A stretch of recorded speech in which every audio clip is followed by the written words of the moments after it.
Hi. Hello.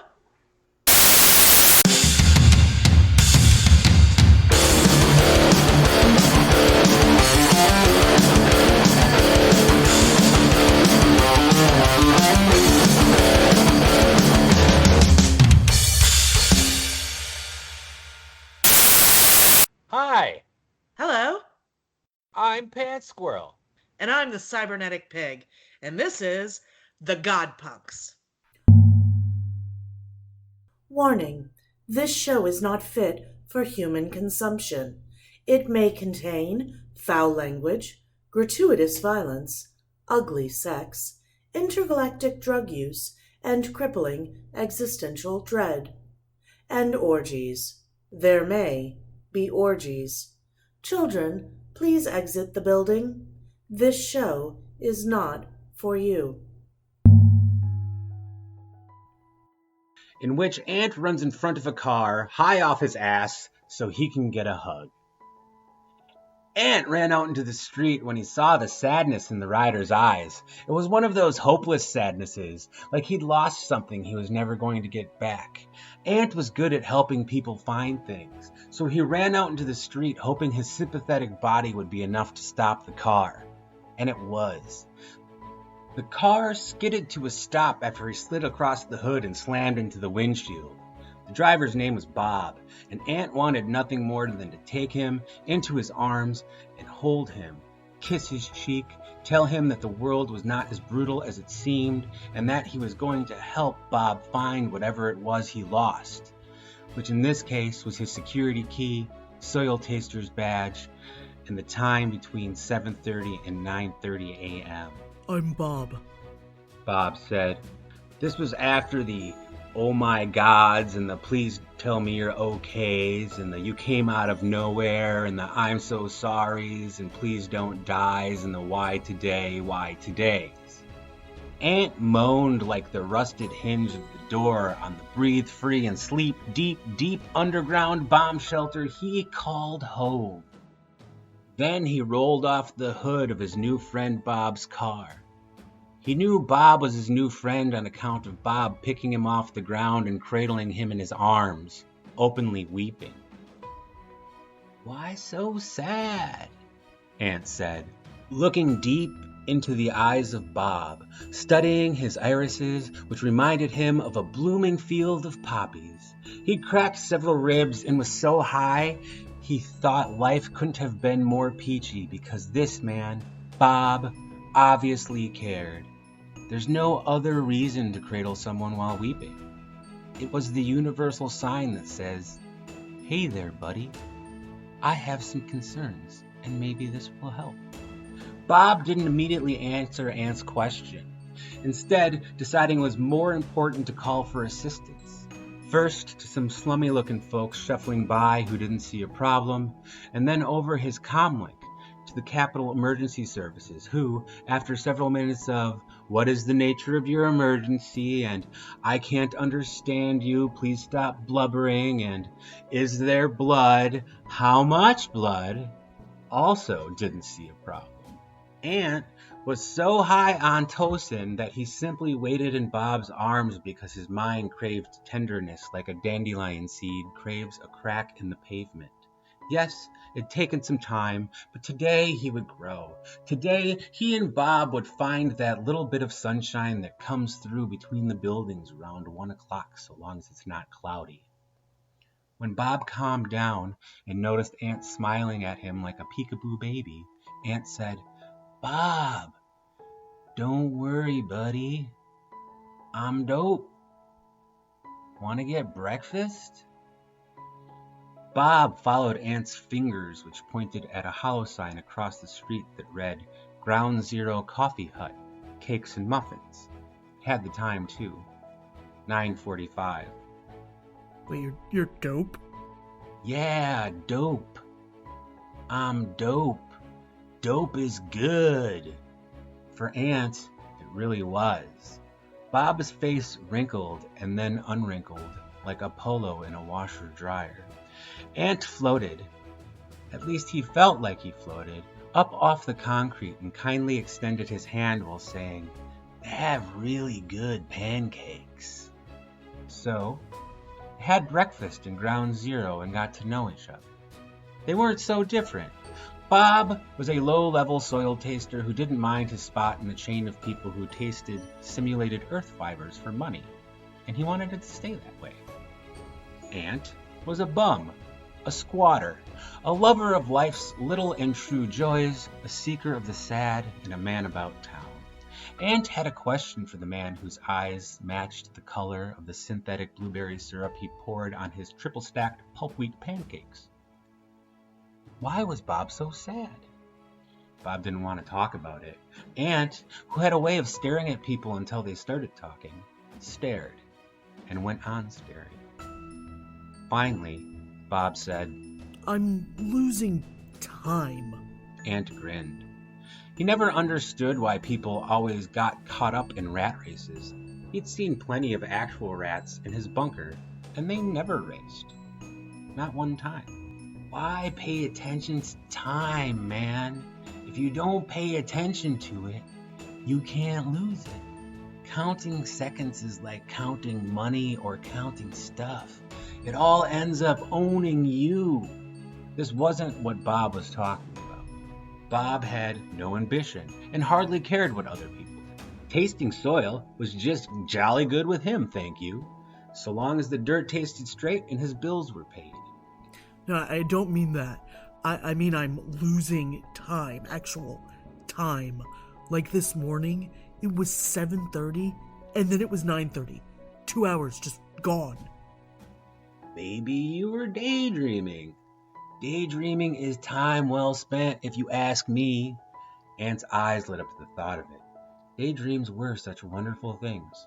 He imagined everyone downtown floating out of their buildings and having a group hug to start off the day before turning their heads towards the sky and thanking the sun, that big, beautiful Earth Mother, for being there. Then there was dancing. I was driving. Bob's half-panicked voice broke through Ant's thoughts of frolicking. I looked at the clock and looked at it again, and in 2 hours, just gone. Just like that. The car was going 30 and was still on the same block. Just like that? Ant asked. Bob snapped his fingers again. Just like that. And it keeps happening. And do you know what happens when I lose 2 hours? He didn't give Ant time to answer. I lose 2 hours, and then I lose my job. Then I lose the structure in my life. I'm not going to taste soil when I go to work today. Instead, I'll lose everything that gives my life any meaning. He looked down at his pancakes, which he hadn't touched, though Ant thought he'd probably be much happier if he did. Not that it would matter anyway. I lost my security card and tasting badge. I'm not sure I could even get in the building without them. Do you mean those? Ant, who was good at finding things, pointed at the 2 plastic cards sitting at the end of the table. Bob, with the look of a surprised kitten, picked them up, looked at them, put them back on the table, and then picked them up again. I don't. Oh. Bob said, and then trailed off. He put the cards back on the table, and then picked them up again, as if he hadn't inspected them close enough the first 2 times. Well, this doesn't make any sense. Ant looked out the Ground Zero coffee hut window. Bob's windshield reminded him of the spiderwebs in his bunker. How could one job be so important? You taste soil? It's what I do. And you're the best soil taster they have? Not really. But you really enjoy it, it's your passion. Nope. I mean... Bob stopped. It's soil. He stopped again before waving a hand and slowly adding, I taste it. But the soil is a metaphor, Ant said. For completeness? It makes you whole? Is that it? No, that's not it. Bob poked at his pancakes. It's something to do. You know, Aunt said, I'm pretty good at helping people find things. Bob stared and said nothing. Except when I'm not, Oh, said Bob. that makes sense. When I'm not, I'm pretty good at helping people lose things. So you're some kind of fucked up St. Anthony. Aunt blinked. I don't know who that is, he said as he leaned forward and reached in his back pocket. He's the patron saint of lost things. Sounds like a hell of a guy. And took out a folded piece of tinfoil, dipped his finger in, and wiped some brown powder on his tongue. Then he put his head back and looked at the ceiling while a shiver started at the base of his skull and went straight down his spine. He offered the tinfoil envelope to Bob. No thanks. You sure? It's toastin'. It'll brighten your day. I really doubt that, man. Aunt leaned forward again. I might have some sim smack on me somewhere. Or some meth, maybe? No thanks. Another shiver went through Aunt. This time, he felt the edges of his body blur a bit with the atmosphere around him. He looked at the hollow side suspended right outside the window. Because you're gonna be late. Because I'm going to lose my job.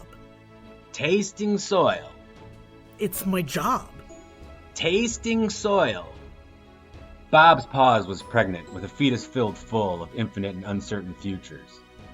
Yeah. He said. You should really eat those pancakes, Aunt said. And then he looked out the front window at the hollow sign. We're all connected, you know. Every single one of us. And every day I see people lost, thinking they're alone, chasing gods. Aunt points out the window. You know what a menagerie is? He tapped on the glass. A zoo? People think doors and glass and bits of virtual space separate us. But they don't. They don't mean shit. They're all as thin as the space between a baby and its mother's breast. You know what I mean? I don't think I do. I think you do, Bob. You strike me as exactly the sort of guy that would. The space between a baby and a tit guy? Aunt nodded. You see that sign? Aunt pointed at the hollow sign. The sign read 7:30. Bob looked over to his car. Its windshield was uncracked, and there was no trace of the imprint Aunt had made. I told you I help people find things, Aunt said as Bob sprung up, grabbed his security card and soil tasting badge, and headed for the door. Sorry. No time to talk.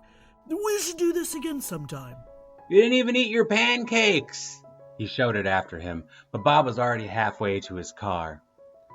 Ah, well, Aunt said. Maybe next time.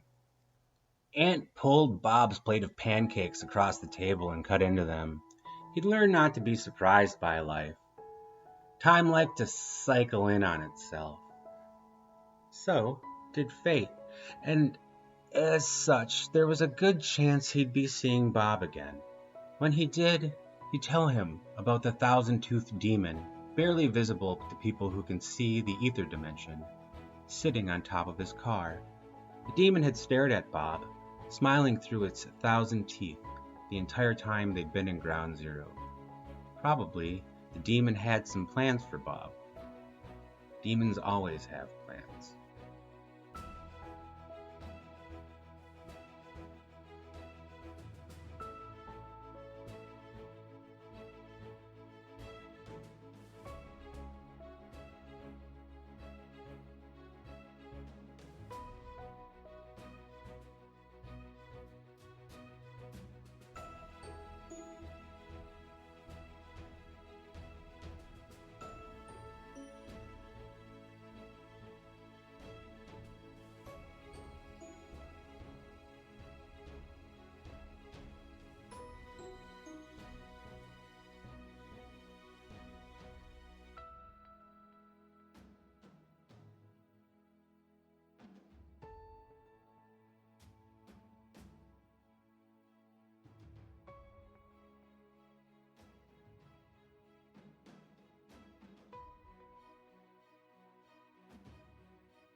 Say the R as if it were the letter D instead of an R. Esperdanza. No, instead of an R.